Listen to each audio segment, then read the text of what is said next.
और अब तो बुझाई के कुछ होता ही जाए माई के दरबार में। कितने में भैया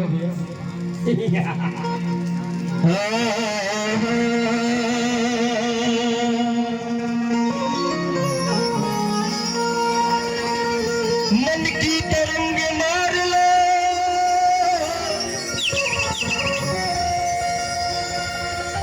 मन की तरंग मार लो, बस हो गया भजन।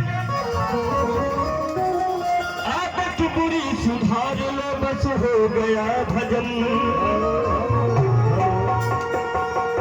साउंड बंद हो गया भैया। भाई की आवाज धीरा हो गई, ढोलक वोलक सगड़ी के की मन की तरंग मार लो, बस हो गया भजन। आदत बुरी सुधार लो, बस हो गया भजन।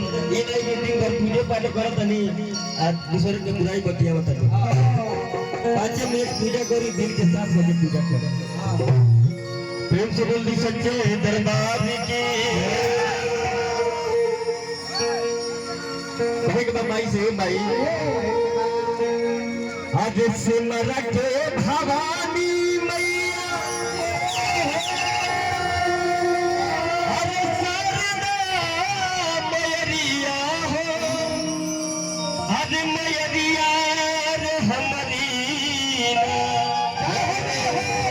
हेलो दादा के फुआ के तरफ से। और